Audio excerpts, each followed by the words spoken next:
I'm Patrick, and as always, there's Shanna with me. Hello. Sally, who we do have somebody who is not here. The actual person does do the intro, Stevie, who is out sick. Boo. Though I'm on the theory that he's just being a jerk. well, who knows? He's in our group chat, so he might show up eventually. But we won't tell him that we're already recording, so until a certain point. What do you think? Actually, we don't tell him, period. Just put it up on YouTube and just say, hey, Stevie, we did this while your immune system was weak and pathetic and puny. Okay. Alright. Okay. So first off, happy 2017, everyone. It has been a rough year. We lost half of what we grew up with. But there's also some good things too. Like, I'm graduating this year. Hopefully I'll get into grad school. We started this podcast. I started a review show. Why am I telling you all this? I made a video about it. I'll just put in the link in the description below. I don't need to repeat myself twice. Anyway, I guess we'll just talk about, what we got for the holidays, what we did New Year's, and I guess Patrick is going to talk about some Japanese wrestling later, which sounds really interesting. So yeah, briefly, for those who may or may not know or care, I celebrate Christmas.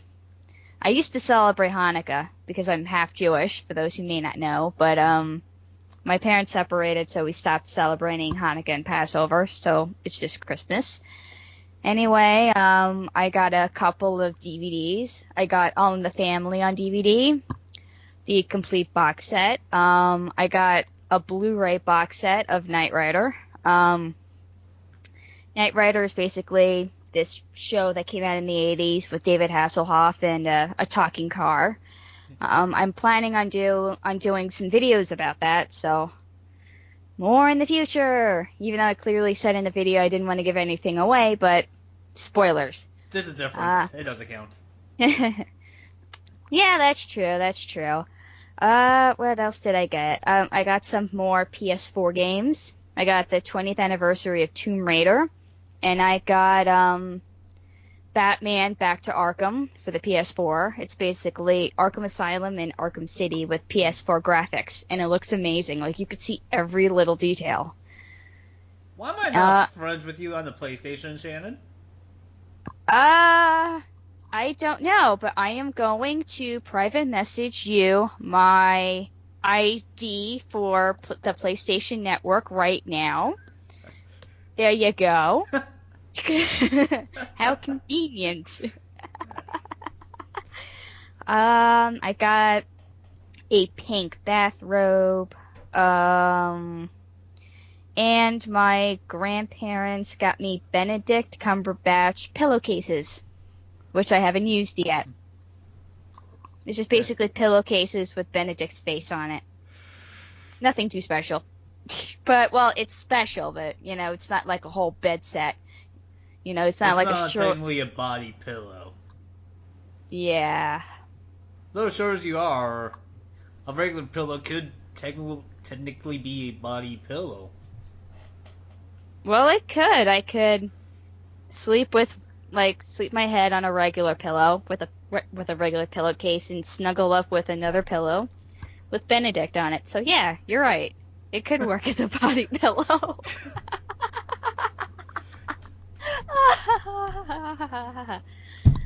So yeah, it was a very good Christmas all around. That's pretty much it for me. I wasn't really planning on like a set thing, like we were just gonna talk. Like what we usually, like me, Patrick, and Stevie usually do is we have a Facebook group chat called the Stress Room, or the, what's it called now? Because like it's changed numerous amount of times. The Stressfully Honest Room. Yeah. That's what it used to be called, but let me see.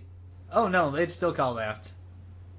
I think I changed it to the stressfully honest room because we are stressfully honest. And what we do on the group chat is we usually talk about like two things each.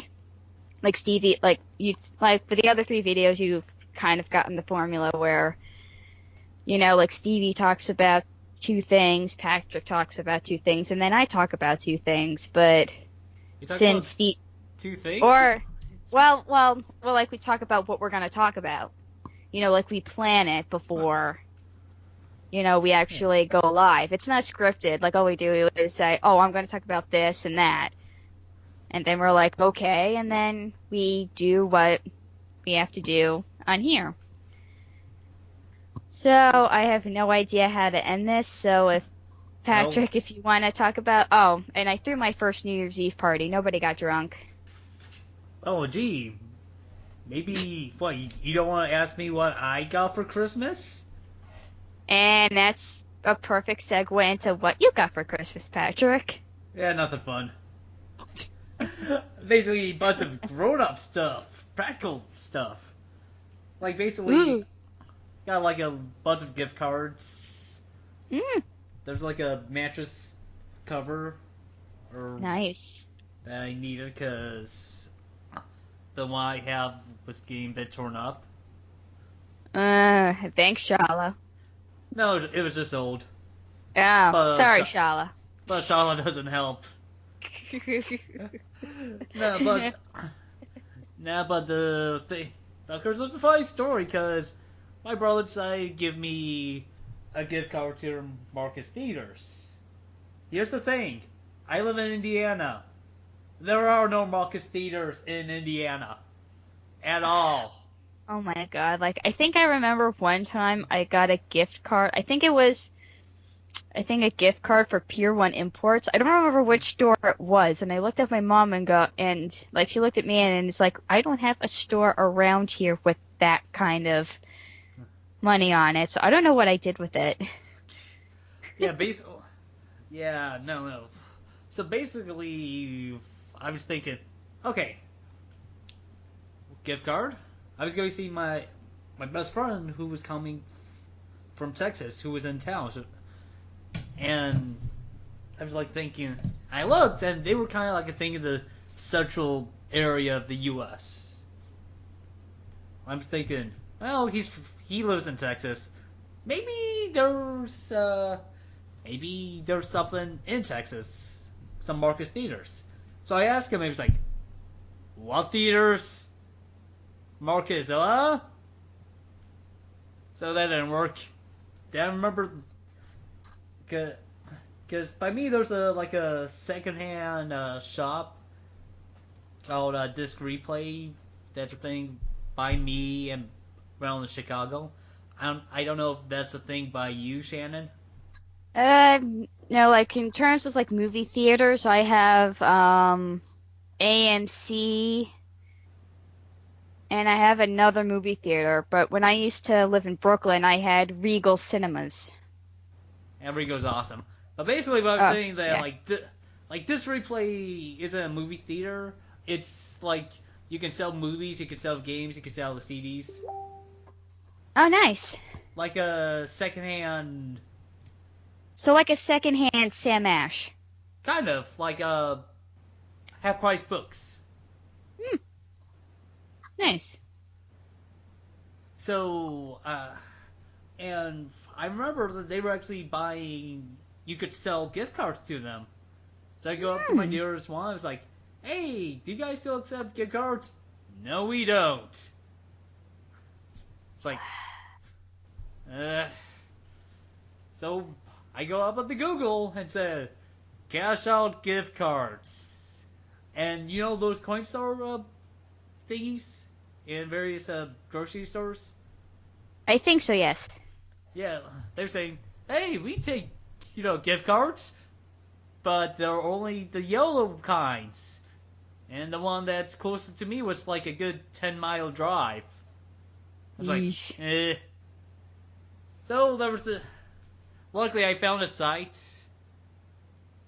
and basically, and there was two I was going to get rid of.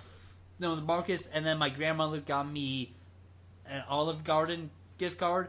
And I do have Olive Garden by me. I do like Olive Garden, but it's really a case of I don't really go out, and go to restaurants for dinner. Yeah, well, did the Olive Garden gift card have an expiration date? Huh? I don't think gift cards do have expiration dates. Or if Well, they do, because they're like, like 10 years in the future. well, like maybe the next time that you went to an Olive Garden, like you could have just like had it in like your back pocket or something. Maybe. Maybe I could, be the cool kid for like when mom and dad wants to go. But Yeah. anyways, I go to this site and it says, okay, this is a enter the gift card number and the balance. So I enter those things for the Olive Garden. I said, okay, pay me by PayPal. Click submit. I was like, all right, mail this here. I was like, mail? Eventually I did mail it. Or no, the Marcus Theaters I mailed. The Olive Garden one, I entered it online and it said, okay, we'll mail you this check. I was like, fine, whatever. I just want it gone. Anyway, so, and then the kicker for the Marcus Theaters, usually when I get a gift card, it's like 25. And my brother has done 25, usually, in the past Christmases. So I put in 25, and I sent it on its way. They emailed me and say, this has $10 on it. Huh? Yeah, so Really? not only did my brother give me a gift card for a thing that is not in my state, he fucking ripped me off. Oh my God, that's awful. It's like you were gypped $15. Yeah. Apparently he'll, if I, actually confront him, he'll probably say, well, that's for running up the phone line in Canada. Ay. So that was my Christmas gifts. Just practical stuff and gift cards. Yeah. Next time they should give you like Visa gift cards that you can use anywhere. Because that would Nah. make a little more sense instead of like doing designated stores. Well, I mean, most of the designated stores, I do have. Because my mom gave me a Kohl's gift card because I asked for one. I asked for Barnes & Noble, I asked for iTunes, and I asked for an Amazon. Nice, nice. Like if for my office party, Mhm. like because we did a holiday office party, I asked for gift cards too, and there had to be like a ten to $15 limit. So someone gave me a $10 Target gift card. So I'm like, okay, cool. But the only downside is I only have to use it at Target. I can't use that $10 anywhere else. Yeah. That's the only downside. Yeah, I mean, just buy some groceries with it. And yeah, or something is like, let's say $10 or like, let's say $15 and I use my $10 gift card, I only have to pay $5. So I can use it as a coupon. Yeah. That, and also I gotta say, like, I wrote this up on my Facebook about, like, my 2016. For the most part, I was like, you know what? I had a good 2016. I mean, obviously not from a societal point of view, but it's a case of I met a lot of my, old heroes. I met Stan Lee. I met Alice Cooper. Met the two leads of the Sharknado movies. Met like a lot of my, former crushes in, the movies, especially Amy Jo Johnson, the original Pink Power Ranger. And of course, I got my, beautiful, lovely cat, Shala. Yeah, and you also started a podcast with two wonderful people. Well, If that I didn't counts. start this podcast. Okay, Stevie and I dragged you. Something like. No, you dragged me and Stevie. Oh, This is yeah. your idea. I Well, do it wasn't it because a I great enjoy idea? talking to you. I guess Aww. Stevie.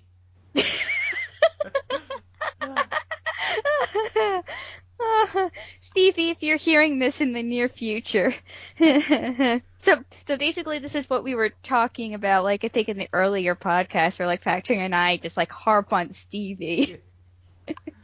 This is what we do. So Yeah, what did you do for New Year's? I pretty much played Batman Arkham Knight. Oh, nice. I still haven't finished it. I need to finish it. Yeah, I'm stuck at the beginning with the Batmobile. I have to like I'm at the chasing scene and I can't get past it. yeah, the Batmobile driving controls are garbage. Yeah. I'm I mean, so, I'm so used to like every other driving game where the X button is to accelerate. yeah, yeah. That was me like with So, NASCAR, like for the mm, PS2. Like a lot of it was the X button, but like with Grand Theft Auto, it's like the right analog stick is like to push forward. On the right analog stick is to move forward, and if you push the analog stick backwards, it's reverse, and use the left analog stick to steer, and you use like the L1 to like aim, R1 to fire. It's like, oh my god. yeah, It's like no, how complicated do you have to make it? yeah, and then the actual bad gadget wheel. We because you have to press the down on the directional on the directional pad. You have to hold it while you're selecting something. Ay, yeah, I know. Oh, and the left and right analog sticks are L3 and R3. Because Yeah. there's L1, Uh, R1, and then L2, R2. The analog sticks are actually L3 and R3 too. So it's like, ugh, so many buttons. no, like one of my friends who's a stand-up comedian, and he was born where he doesn't have any forearms, and maybe like 3 fingers. And one of his stand-up routines is about how video games were totally complicated now. Or at least the controllers. Guys said, alright, I start off with an Atari 2600. You just have a joystick and a button. I can do that. Then we have the Nintendo, which gets, 2 buttons. Actually, 4 buttons, but you don't really use start select. And the D-pad. I still got this. They started putting buttons on the shoulders of the controllers. I was like, and it keeps going. It's like, damn it! And now I have to get a direction to properly use all the buttons. I'm at the point where I'm going, hire a hook to. I'm at the point that I'm going hire a hooker. I'm going tag team some video games. She's going to come in and say, "Hey, baby, what do you want to do?" I'm saying, "Bitch, we're going to beat Halo tonight." I know you. Well, he does a lot better, obviously. Ah. Yeah, hi. So So, is Batman Arkham Knight fun? yeah, for the most part, yes. Not the The thing bad, is, not the driving, yeah. but I suck at I noticed like with the Batman Arkham games, I suck at stealth, but I'm really good at beating people up. I don't even try stealth. I just like punch, punch, punch. I imagine all Oh, those '60s Batman words that popped up. Bam, oh yeah, boom, oh yeah, the zowie. onomatopoeia, bam, zap, pow. Yeah, punch. Yeah, but for the most part, at least like Arkham Knight has a lot of things going for it. But I for the most, but it's the Batmobile is just so clunky. Because there's many times for I'm like pressing like X and what's it, scroll button. I'm like, why don't I go? Oh wait, R2. And then one move is like, why don't I go? It's like, oh, maybe I should release the scroll button. And that'll fail whatever mission I was at because I ran out of time. Ugh. And I love how we waited 3 games to finally drive the Batmobile, and when we do, it's frickin' complicated. Yeah, it wouldn't be Batman without complications. Well, true, but at least with Batman, you're actually holding on to a steering wheel and pressing buttons in your car. Instead of doing L2, R2, L3, X, triangle. Yeah, and then there's battle mode. Ugh. And there's like sub missions within the mission, and you can't complete the game without doing the mission, but you have to complete the mission in order to finish the game. Just focus on the main mission. Well, I know my uncle was telling me with the Tomb Raider game that I have that there's a mission that has to be completed before you beat the game, but you have to beat the game first in order to complete the mission.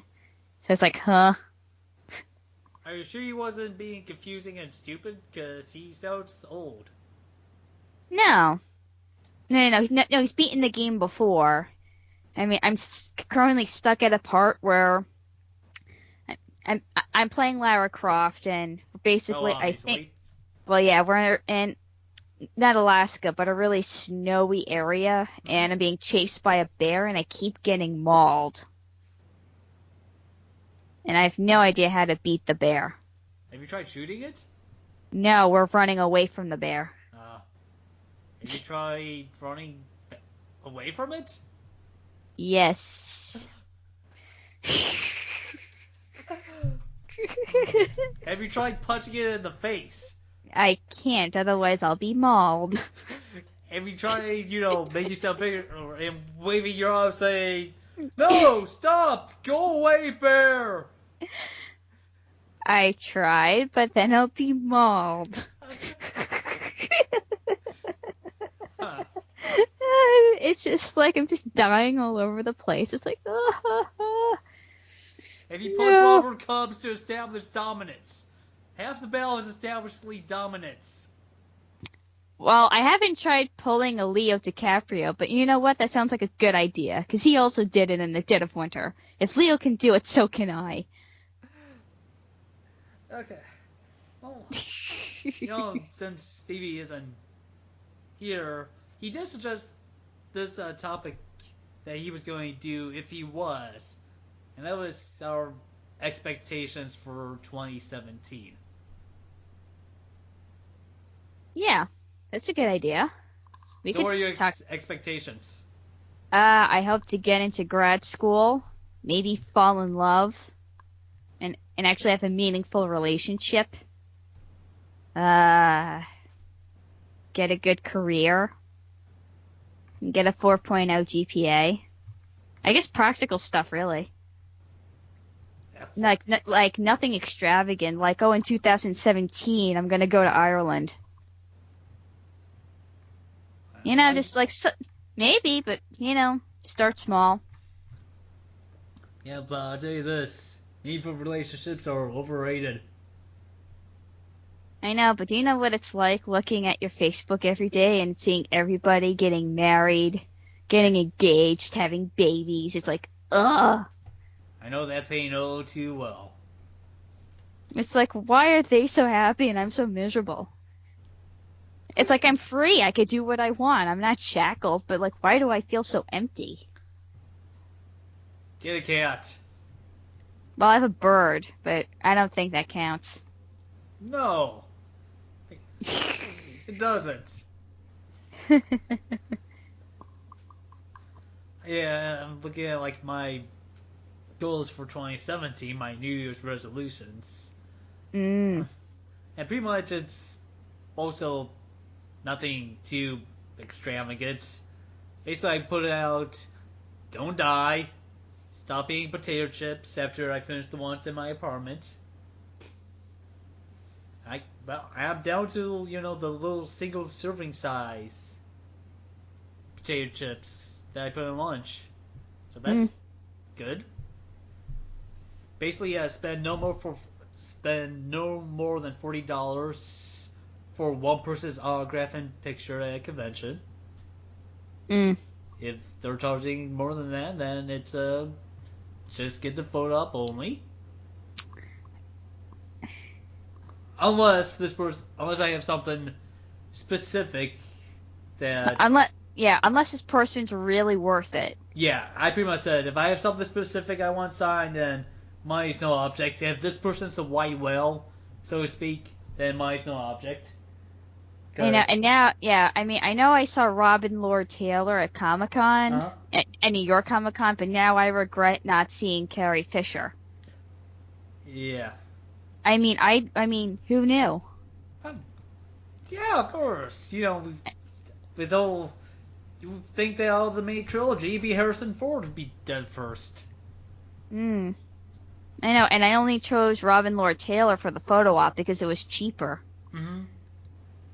That was the only reason why I'm like, okay, I get a picture with the penguin. Yeah, I got a picture with Alfred, so. Oh, nice. Oh yeah, I saw that. Mm-hmm. Okay. Next is make videos again. I used to make videos. I called myself the best in the world. Now I gotta reclaim my best in the world status. Well, if it helps, you're still the best to me. Thank you, Shannon. You're welcome, Patrick. Yeah, but I gotta make Stevie re-believe in me. Next is pretty much a good travel, like saying, I'm gonna go to a new continent, new states I haven't been. So, I'm on YumaCon for that. And then this is going to be the perfect segue to what I want to talk about. Start watching New Japan Wrestling. Mm. So it's not the cliched sumo wrestlers or scenes from the Karate Kid. No. This is still professional wrestling. Nice. Yeah. Hang on. Okay. And basically, to do that, figure New Japan has like a streaming service that has, well, a lot of their old library. Plus, their news, plus, their live events. Live, of course. And basically on January 4th, they have their version of WrestleMania called Wrestle Kingdom. Ooh, nice. And it also has what I now say as a fact, without a shadow of a doubt, without any hyperbole, the greatest match I have ever seen in my life. Ooh, tell me more. Well, first I'm going to talk about the rest of the card. Alright. Okay. So, basically, Wrestle Kingdom coming from the Tokyo Dome. Total attendance was like 37,000. Your English announced team is the same Ring of Honor announced team, Kevin Kelly and Steve Corino. If you remember my talking about Ring of Honor's Final Battle last Stress Room podcast, some of these names will be familiar. Sorry. Oh boy. Okay. First we have a pre-show, and during the pre-show, there's this Rumble thing. It's kind of like the Royal Rumble, but it's like a warm-up. It's not meant to be good, and it wasn't. They just have, legends, surprises, and, everybody who wasn't booked on the real show. So, I don't have to actually go through this very much. Well, basically, Michael Elgin won it. He was the first one, and he won it. And it was a surprise return because he's been out for a couple months with a broken orbital bone that he's been, healing from. So, he's back. Yay. Okay, real show. First match. Well, this is kind of a bit weird. So there's this fairly new anime out there called Tiger Mask W, and Tiger Mask has been this legacy character in Japan for the past 30 some years. And Tiger Mask W is the latest iteration. So, the anime goes, and every so often, New Japan will actually put out like an actual Tiger Mask W. He's going to wrestle his enemies on the show, but in real life. God, sorry about that. So, yeah, this is pretty much like really weird cross promotion. But anyways, so first match, Tiger Mask W versus Tiger the Dark. And, first off, I just love the English teams announcing during the intro, during both of them entrances. Like, basically for Tiger the Dark, they were saying Tiger the Dark has a scar, a dark scar on his forehead. That's why he wears a mask. But it's not as dark as the scar on his heart. Dun dun dun. Yeah. And they were saying, and then Kevin Kelly's, yeah, I watched this on Crunchyroll. And you could tell he has no idea what he's saying. And Steve Corino's like, Crunchyroll, eh? Now I got a 3-year-old at home. Well, he does. And, it'll be different from watching whatever kid show he, watches. I think it was like a Mickey Mouse thing. Oh, Mickey Mouse Clubhouse? Probably. Not that I would know. Okay. See.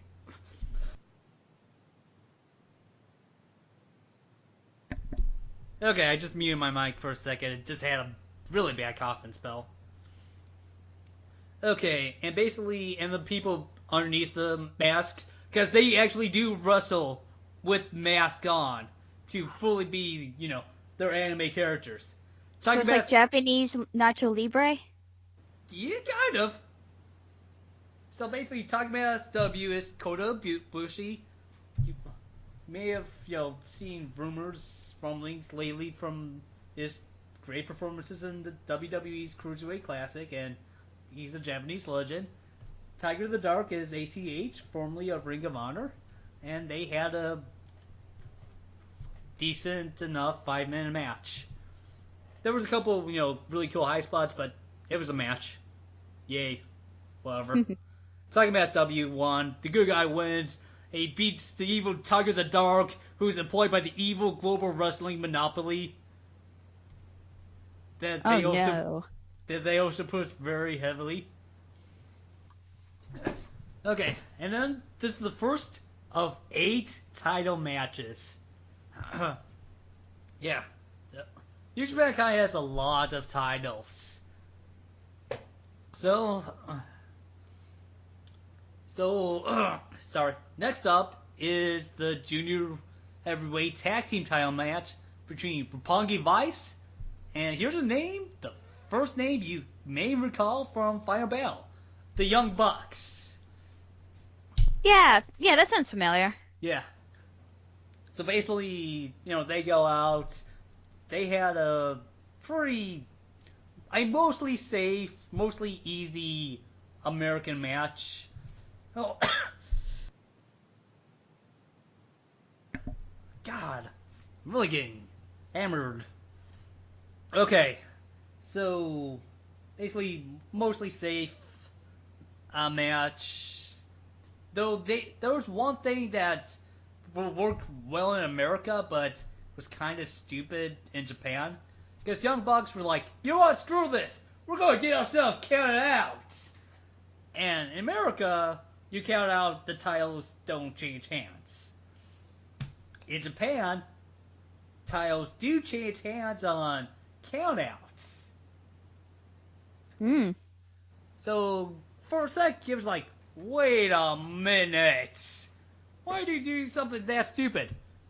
And then they set a trap.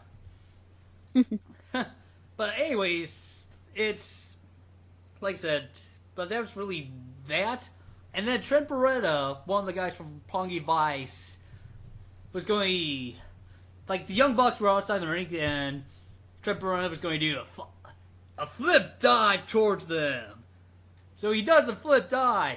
The Young Bucks move all the way. He pretty much just sentons the entrance ramp. Now he lands flat on his back. So while it was, stupid and slightly dangerous, this is one time I was not fearing for somebody's life. But anyways, Rebellion Vice wins. They are champions again, and they're probably going to drop the titles in 1 month. Oh boy. These titles change hands fairly often. Okay, next match. This is the title match for the never 6-man title match. 6-man titles. It's a gauntlet match between 4 teams. So what that means is that 2 teams start. One team, one team beats another, and the next team comes out, and so on and so forth until it's over. Oh boy. Okay. So our teams were Los Ingobernables de Japón, Chaos, Bullet Club, and then the champions, David Finlay, Ricochet, and Kojima. And one thing about New Japan is that, like, almost everybody is in a faction of some kind. Either you're in Chaos, you're in Bullet Club, or you're Los Ingobernables de Japón. So you're basically in a type of gang. Yeah, somewhat. And it is not uncommon for 5 matches on New Japan card be like, okay, it's Chaos versus Bullet Club. Bullet Club versus LIJ. LIJ versus Chaos. Chaos versus Bullet Club versus LIJ. And no dude is reused. There's enough dudes for all those matches. Oh, wow. Yeah, anyways, so we start off between Chaos, which was represented by Yoshihashi Will Ospreay, if you remember from Final Battle, and Jado against Bullet Club, which was Hangman Page, Bad Luck Valet, a really big guy, and the Tokyo Pimp, Yujiro Takahashi, filled with a lot of girls. Really hot girls. Well, I wouldn't know. Yeah. I'll take my word for it. I'll take my word for it. They're hot. Okay. Okay. Anyways, so they have a match. It's a nothing match. Whatever. Bullet Club defeats Chaos. Next is LIJ, represented by Sanada, Bushi, and Evil. And yes, they were all legit names. I can imagine Stevie asking, wait, there's a wrestler called Evil? Yeah. You know, it's so weird. Like, half the time he's imitating you. And this is, like, so weird. Like, you imitating him. It's like you're filling in the void. Yeah. Okay, so basically LIJ versus Bullet Club. It's 2 minutes. All that happens is LIJ, first they host color like a chair around Yujiro Takahashi's head, and then with another chair they slam it really hard and they pin him. But they slam the chair, the horse collar, so hard that it flew off, and apparently it hit one of the ring crew. Yeesh. Oh, hopefully that guy's okay. But, it's Japan. So they're not like a litigious society like we are. Yeah. But anyways, so LIJ pins Bullet Club, and then it's the champions. Finally, Ricochet, Kojima. They have a slightly, interesting match. Until Bushi spits green mist in, I think, Kojima's face, and they steal the victory and the Never Six-Man titles. And then they drop them the next day to some other guys. Because these titles like a year old, and if I remember right, there was already at least 15 title changes in a year. Yeesh. Okay, next, it's our old friend, Cody Rhodes. Once again, another Ring of Honor name from Final Battle. And he's making his New Japan debut on their biggest show, like he did to Ring of Honor. So, okay, basically he's fighting Juice Robinson. And people who watch NXT may remember him as, jobber CJ Parker. Okay, so basically, first off, Cody says, I'm the American Nightmare. And a detail that nobody has actually picked up on was that Cody is wearing American flag contacts. Oh, wow. So that means that, like, his eyeballs are, like, projecting the American flag? Yeah. That is... Is there, like, a picture of that on Google? I don't know. You know what? I'll look for it after I'm done. But anyways, Cody... Basically, the match itself was decent-ish. There was really one cool spot, like Cody from, ever since he left the WWE, has this spot where he run-ups, the ropes, and then does the springboard, something, like a springboard splash to somebody. Well, here, he does it to Juice Robinson, but Juice Robinson catches him outside of the ring. It gives him a belly-to-belly suplex. Oh, wow. Which was really awesome. And that was really the only memorable spot of the match. Well, besides Juice Robinson just yelling like a moron, like, yeah, I'm in the fucking Tokyo Dome, baby! Or, American Nightmare my ass! Yeah, but basically, day of match, it was okay, but nothing special. Cody has done a lot better. I'm not sure about Juice Robinson, but apparently he's doing really good there. Next, we have a rematch from Ring of Honor's Final Battle between Adam Cole and Kyle O'Reilly. And for the Ring of Honor Heavyweight title match. This was not as good as their match at Final Battle. Mostly they didn't use any, gimmicks, as in no tables, no tags, no chains. They just, wrestled, and they just had a fine Ring of Honor television match. Hang on. Okay. Sorry. It's just... God, me. This makes me sound like I'm dying. No, it's fine. Like, the last podcast we did, I was having the same exact issue that Patrick's having right now, so I, too, had to mute the microphone and hack away. Yeah. So I get it. Yeah, but I'm pressing mutes, and then I was like, oh, damn it, didn't actually press hard enough. Aw. So I'm trying to mute when I cough, but I'm not always succeeding. Anyways, back to the match. Like I said, it was a fine television match. It would have been crapped over on an actual Ring of Honor pay-per-view. But Adam Cole beat Kyle O'Reilly to be Ring of Honor Heavyweight Champion again. But he is the very first 3-time Ring of Honor Champion, and Kyle O'Reilly is now the most worthless Ring of Honor Heavyweight Champion ever.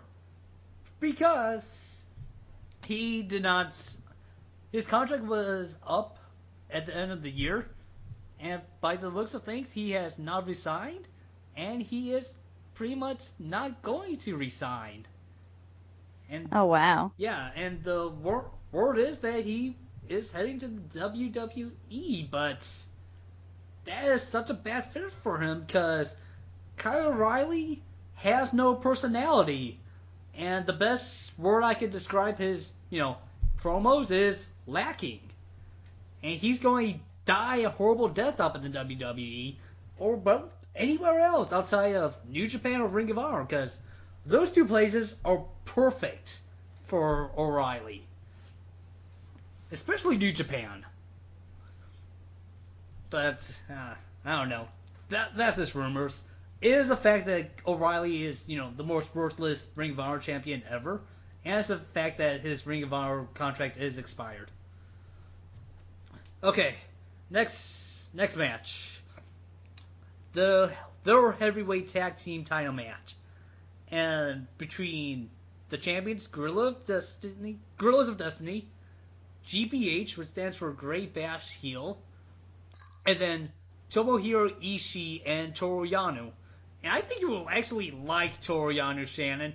He's like, and I would say, Toru Yano is like if Stevie was a wrestler. And I would say this if Stevie was here too.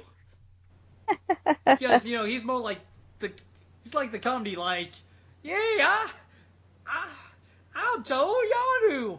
I don't know what I'm doing. I'm just going to demand breaks from the beatings. And I'm going to take off this turnbuckle pad. And I'm going to give low blows to everybody.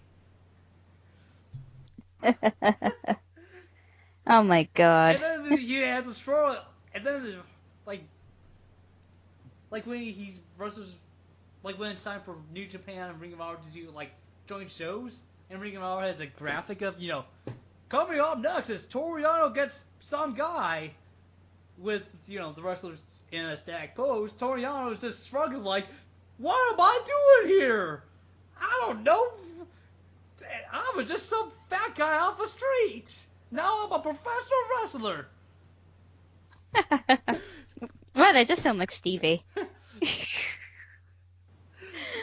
Yeah.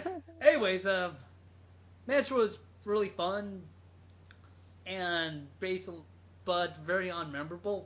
I actually don't remember most anything of that match, but we have new tag team champions with Toru Yano and Tomohiro Ishii, which is the wackiest tag team I could conceive, because Tomohiro Ishii is like they call him like a pit bull. Well, pit bull as in a dog, not the rapper. Because he's like, I'm short, I have no neck, I'm going to punch in the face really, really hard. And basically in terms of, mismatch, the one thing, it would be like if Stevie was tag team champions with Obama. That's how, like, different they are. Oh, wow. Yeah, I really wish Stevie was well enough to do this.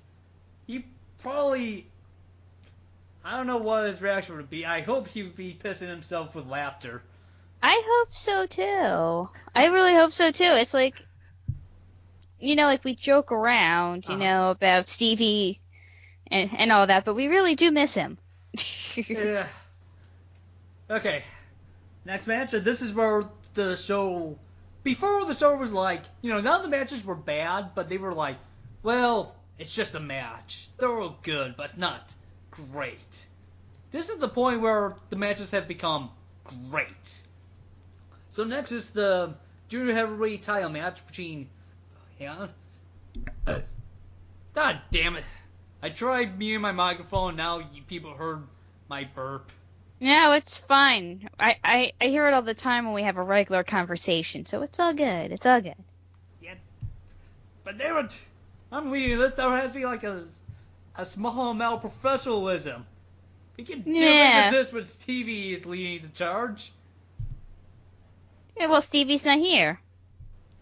Exactly. So that means the standards have to be higher. Okay. So, back match, this time, Hiromu Takahashi against Kushida. And like I said, This match was like, I'm going to do these crazy dives. I'm going to jump off things really high. I'm going to give you, Takahashi is going to give you Kushida a sunset powerbomb. But you're on the apron, and I powerbomb you right on the floor. And it looked like he not only hit his head on the concrete of the floor, like bypassing the safety match, but from the cameras, he may even hit his head on the guardrail. I mean, he was fine. Like, he finished his match, and, and, like, he didn't miss a beat. But anyways, so, and then there's this also really cool spot where Takahashi has been, jumping, like, has thrown Kushida out on the apron, and he jumps and dives onto him outside the ring. But he tries to do it again. And then Kushida just jumps up and gives him an armbar in midair. And he looks so totally awesome. And then Kushida lost, and we have a new junior heavyweight tag team champion with Hiromu Takahashi. That was like, man, that was a really great match. It could be a match of the night. Then the next match happened, and gets the Never Openweight title with Hiroki Goto and Katsuyori Shibata. And basically the story is, because Goto and Shibata were like best friends and like comrades at first. And then, Shibata has some minor success in New Japan. But Goto's always like, you're going to be the future! And he keeps losing again and again and again. And Shibata was like, damn it, Goto. Why do you have to be a loser? Why can't you think like me? Feel like me? Just be me! Oh boy. Huh? Oh boy. Yeah. So basically, Shibata was like, damn it, Goto! I'm going to beat you so bad that you're going to wish that I didn't beat you so bad. Goto was like, damn it, Shibata, I have to beat you. I can't be a loser anymore. So this was like a big fight. Like, Shibata's moveset is all like strikes, all MMA styled stuff. So it was like the fighter against the wrestler who was in a fight. Oh, wow. Yeah, and this match was like totally awesome. It was like, basically it's more like it was really, let me think. Okay, it was really like an MMA fight. A totally awesome fight. And then, Goto beat Shibata, and he's the Never Openweight champion, and maybe this time, he won't be a loser anymore. But I'm not holding his breath, because apparently this is like the 5th such win for him. Huh. Okay. But yeah, people's like, man, that's match of the night. That may even be match of the year. Then the next match happens. This is for the IWGP Intercontinental title between the champion Tetsuya Naito and the challenger Hiroshi Tanahashi. And basically, Tanahashi is the face of New Japan. Because, like, in the mid-2000s, New Japan was doing bad. Like, they were doing horrible business-wise. And through Tanahashi, they regained their prominence. And he's like, he's their John Cena. Or he's their The Rock. But, I mean, he's coming towards the end of his full-time career. So, yeah. So, he's coming. So, he's pretty much at the point where he's going to be, going after the mid-card belts and trying to build, the future of New Japan. And then Tetsuya Naito is going to be, a good analogy is like, he's Roman Reigns if Roman was allowed to turn heel. So basically, this match also really good. And people are like saying, "Why? That's match of the year." It was like your typical big time match between the two. Between the two, and they brought and they hit everything in their arsenal. It was like so totally awesome. And then Naito beat Tanahashi, and every so often, like when they were sort of like some of Tanahashi's fans, and they're all schoolgirls. Like, are they in like the stereotypical, Yep. really, like the plaid skirts and the big boobs? They had maybe not big boobs, but they were kind of like in school uniforms. Oh, gee. Yeah, and then when you lost, they were like, "Girls!" Ah! Covering their mouths and crying. And then there's the next match, the main event, the IWGP Heavyweight title. The champion, Kazuchika Okada against the challenger, Kenny Omega. And when it was over, people were like saying, "My God, this is the greatest match I've ever seen in my life. Ever. By anyone. Including me." And I basically, I have a responsibility with my words. And I'm always so stingy on giving things a perfect grade. Because, basically, to me, you're not saying that this thing is superior to everything that's come before this. You're also saying that it's superior to everything that in the future. So pretty much, when I call this the greatest match I've ever seen, I pretty much rewatched it. I mean, first time I saw it yesterday. Then I rewatched it today. Then I fired up my previous favorite match of all time, Stone Cold Steve Austin against Bret Hart at WrestleMania 13. I'm like, okay, this match at the Tokyo Dome is the greatest match I've ever seen. And also, you probably like Kenny Omega, Shannon, because he's pretty much like a big nerd wrestler. Because his entrance theme was the Terminator.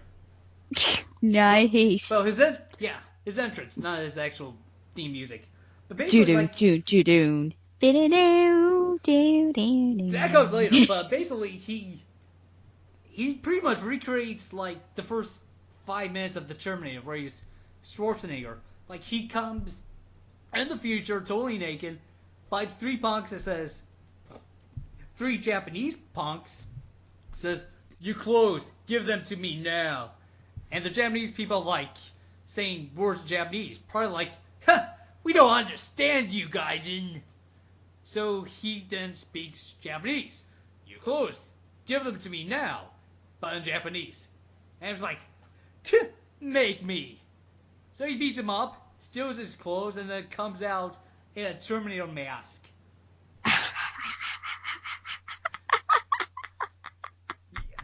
Oh my God, that's amazing. And a shotgun. Oh, So that's like, he's cheating.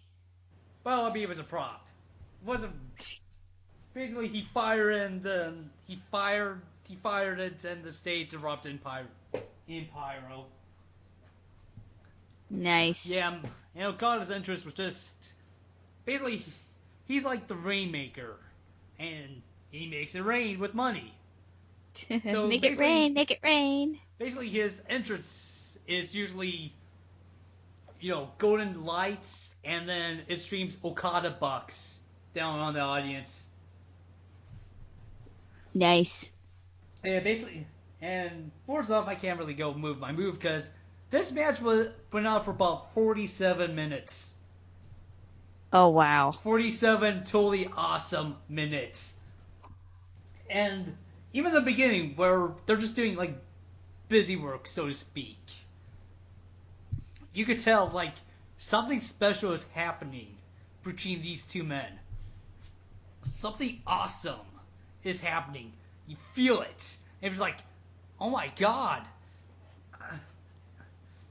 you knew something special was going to happen when things got going, and and they build because first high spot was them brawling in outside of the ring, and then Okada throws Omega over a barricade, and then he does a crossbody over the barricade onto him. And if you think, oh my god, that's how can they top this? So next high spot, Kenny Omega brawls in the brawls outside the ring. He throws Okada right next to the Japanese announce table, or I guess the real announcer's table, and then he jumps up to the top rope and does a moonsault, clear the barricade, and hit Okada right on the. Well, he's not on the table, but he's right next to it.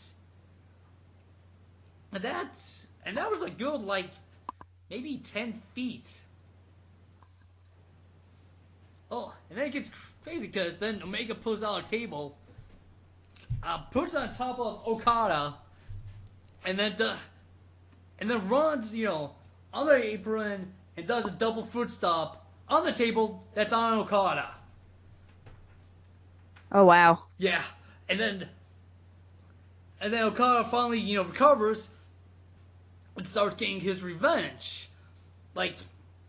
He sets up the table, and Omega is trying to give Okada something, but Okada back body drops Kenny Omega over the ropes, all the ring, and Omega lands on the table and breaks it. Oh, jeez. And then there's one early dangerous spot. One saying, when I talk about, Trent Beretta, giving a senton to the entrance ramp, it's that was stupid, and that was slightly dangerous, but I didn't fear for his life. This spot, I feared for Okada's life. Because Kenny Omega has Okada on the top rope. And he's going to give him a dragon suplex. Basically, what a dragon suplex is if you guys know what a full Nelson is, and then it's a combination of full Nelson and a German suplex, where you have somebody in the full Nelson, and then you suplex them, over you, exactly like a German suplex. Nice. Kenny Omega does that from the top rope to the ring. And you can see Okada landing straight on his head. Because normally you would think, okay, they're not going to do this. And then they're about to do this. Okay, Okada is going to flip on his stomach.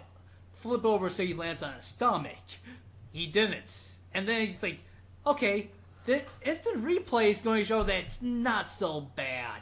Instant replay happens, and not only is it that bad, it's worse. And then Stevie Trino flat out said, when Okada gets neck fusion surgery down the line, he's going to remember this spot. Yeah, and then eventually, they hit their respective finishes. Basically, Okada has the Rainmaker clothesline. And Kenny Omega has the One Ring Angel, which is some move he puts on his shoulders and he slams them down. It's not like John Cena's Attitude Adjustment, but I guess maybe like a Michinoku driver. But anyways, point is Okada keeps hitting the Rainmaker, Kenny Omega keeps kicking out, and then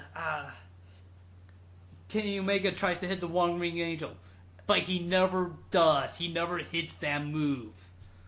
And eventually, Okada just finally gives him a jumping tombstone pile driver down the mat, picks Omega up, gives him the Rainmaker, and he finally beats him. So it's like, Cool. yes, finally. And of course, it's like, man, there has to be another match between these two, especially since Kenny Omega never hit his finisher. And then, like a couple of days after that, Kenny Omega tweets, "I have stepped back from Japan to reassess my wrestling future." And people are like, "Oh my God, he's leaving New Japan, and he's going to go somewhere else." I was like, you know what?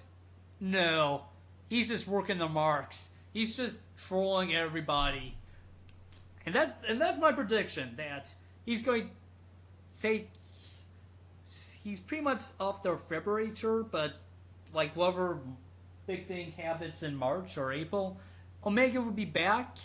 And not only that, because like during the summer they had New Japan runs this tournament called the G1, and the first two shows they're coming to Los Angeles for the first time ever.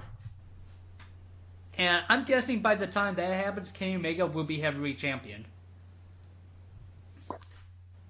So that was New Japan Wrestle Kingdom Nice. 11. That was awesome. Yeah, and that is an event I totally recommend. Recommend any good places to go watch it? Basically, legally is New Japan World. If you search for that, you see it. The problem is it's in obviously in Japanese, but if you have Chrome, you can have it auto translate. Oh, really? I didn't know Chrome can do that. So basically, they would just Google New World Japan. Yep. You okay? Yeah, I bumped my foot against the desk. Yeesh. And then you also will have to pay a monthly fee Yeah. of 999 yen. Which would be how much in U.S. dollars? $8.75. $8.75? Yep. Well, remember, the exchange rate right now is 113 yen equals $1.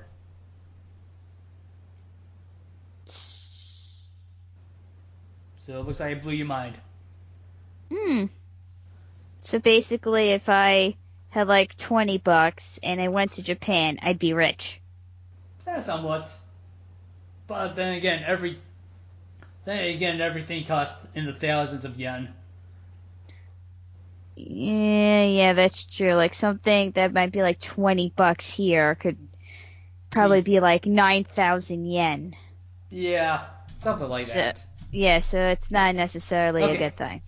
Alternatively, for the folks who still have, cable television, if they have the Access channel, AXS, they do have a show, about New Japan where, for the most part, they have a turnaround.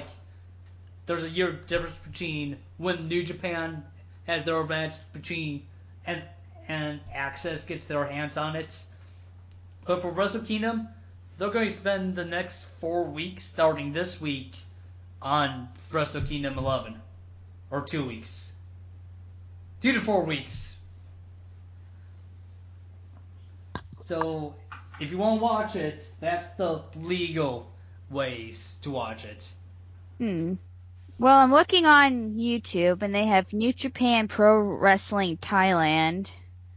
New Japan Pro Wrestling. I don't know if that would be, I guess, legal? Well, not the Thailand one. Because they have the New Japan Pro Wrestling New Year Dash. They uploaded, that was 2 days ago, January 5th. And NJPW, Cody Rhodes, Ricochet, Young Bucks, and that was uploaded 5 days ago. Yeah, that's not legal. Basically, the official channel is all in Japanese with the New Japan logo. And it has like pretty much all their promos and stuff. Yeah. Yeah. So basically, if you see the full match on YouTube, I'm not going to tell you what to do, but it's not the legal way. If you want to give them the money, let's either do New Japan World or Access Television. Okay, so what I guess we'll do is I'll put links in the descriptions below of like the New World Japan Pro Wrestling website. And then, yeah. So we'll do that, and then you guys can check it out. Yeah.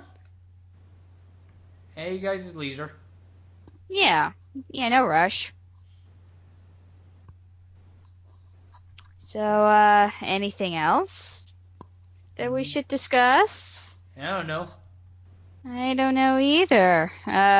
Invisible Stevie, do you want to talk about anything? Yeah, fuck you guys! How do you ignore me?